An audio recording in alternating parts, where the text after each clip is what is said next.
আমি প্রতিদিন খারাপ ভিডিও দেখি নিয়ম করে এবং প্রতিদিন আমি গান শুনি। নামাজ আগেও পড়িনি, এখনো পড়ি না।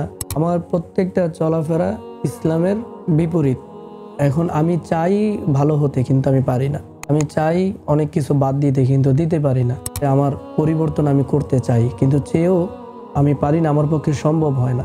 এখন এই খারাপ রাস্তা থেকে আমি যদি দিনের পথে আসতে চাই, তাহলে আমার কি করণীয়? আমি তো শত চেষ্টা করে বারবার ব্যর্থ হয়ে যাচ্ছি। দেখুন, আমাকে আপনাকে খারাপ পথ থেকে ফিরে আনার জন্যই আল্লাহ পাক একটি সুন্দর ব্যবস্থা রেখে দিয়েছেন। ইন্নাস সালাতা তানহা আনিল ফাহশাই ওয়াল মুনকার। নিশ্চয়ই নামাজ মানুষকে খারাপ এবং অশ্লীল কাজ থেকে বিরত রাখে। প্রত্যেকটা অপরাধী কিন্তু অপরাধ করার পর সে কিছুটা হলেও বুঝতে পারে যে সে যেটা করতে সেটা ঠিক না, এটা সে বুঝতে পারে। যেমনিভাবে একটা ভালো কাজ করার পর মানুষ একটা ভালো একটা ফিল করে যে না, একটা ভালো কিছু করলাম, ঠিক খারাপ একটা কাজ করার পর এরকমটা হয়। দেখেন, যেহেতু আমাদের বিশ্বাস আছে আল্লাহ এক এবং আমাদের সৃষ্টিকর্তা আল্লাহ, আমাদের বিশ্বাস আছে যে মরার পর আমাদেরকে হাশরের ময়দানে উঠতে হবে, আল্লাহর কাছে জবাব দিতে হবে। ভালো হলে জান্নাত এবং খারাপ হলে জাহান্নাম। আল্লাহর কোরআন, তারপরে ফেরেশতা, আল্লাহর রাসূল, আল্লাহর রাসূলের কথা, এই প্রত্যেকটা জিনিস আমাদের কাছে অদৃশ্য, কিন্তু আমাদের কাছে অদৃশ্য হওয়া সত্ত্বেও কিন্তু আমরা এগুলো বিশ্বাস করি। অতএব আমাদের ঈমান কিন্তু একেবারে নেই যে তা না। তো ঈমান আছে বিধায় প্রত্যেকটা খারাপ কাজ করার পর আমাদের একটু হলেও খারাপ ফিল হয় যে না, আমি যেটা করছি এটা ঠিক হচ্ছে না। যাদের মধ্যে এই অনুশোচনাটা চলে আসে যে আমি খারাপ করতেছি, কিন্তু চাচ্ছি এটা থেকে ফিরে আসতে, কিন্তু পারতেছি না, নিজের নফসের সাথে যুদ্ধ করে পারতেছি না। তো এখন ওয়েটা কি যে আমি এই একটা নেগেটিভ রাস্তা থেকে আমি একটা পজিটিভ অর্থাৎ সিরাতুল মুস্তাকিমের পথে আসব। আমি আসতে চাই কিন্তু পারি না। আমার এটা কিভাবে সম্ভব?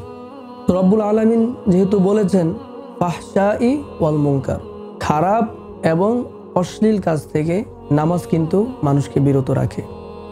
আল্লাহর কথা যেহেতু সত্য, অবশ্যই যে কোনো খারাপ পথ থেকে, খারাপ কাজ থেকে ফিরে আসার জন্য আপনার জন্য প্রথম সিদ্ধান্ত হতে পারে আপনি অবশ্যই এই অনুশোচনা আসার সাথে সাথেই একটি ওয়াক্ত নামাজও আপনি মিস করবেন না।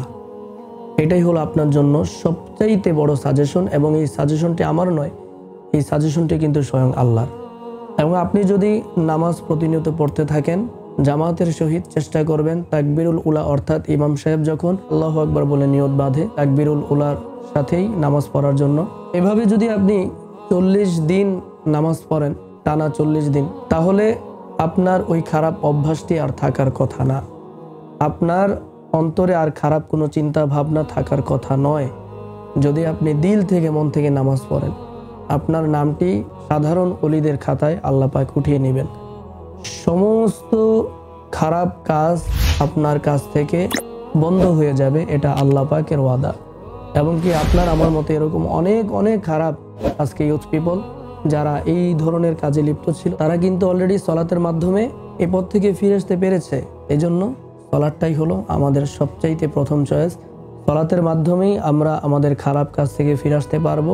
সলাতের মাধ্যমেই আমাদের সিরাতুল মুস্তাকিমে চলা সব কিছুই সহজ হয়েছে। আল্লাহ পাক বলেন, যে ব্যক্তি 5 ওয়াক্ত নামাজ পড়বে বা পড়তে চায়, আমি তার জন্য নামাজ পড়াটাকে সহজ করে দেই। আর যে ব্যক্তি সময় থাকতেও নামাজ পড়ে না, একটা সময় আল্লাহ পাক নামাজ পড়াটা তার জন্য কঠিন করে দেন। আল্লাহ পাক বলেছেন, লা তাকনাতু মির রাহমাতিল্লাহ। আমরা যেন আল্লাহর রহমত থেকে নিরাশ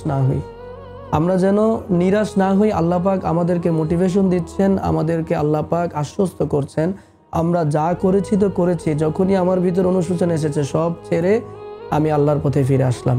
তো আমি যখন প্রথমেই তওবা করে যখন নিয়ত করলাম, আল্লাহ রাসূল সাল্লাল্লাহু আলাইহি ওয়াসাল্লাম এবং আল্লাহ পাকের ঘোষণা অনুযায়ী, কোরআন এবং হাদিসের কথা অনুযায়ী আমি যখন তওবা করলাম, তওবা করে যখন আমি নামাজের জন্য ওযু করতে আসব, আপনি বিশ্বাস করেন, আপনি ওযু করার সাথে সাথে আপনার প্রত্যেকটা অঙ্গের যে গুনাহগুলো আছে এগুলো ওযুর পানির সাথেই ঝরে পড়ে যাবে।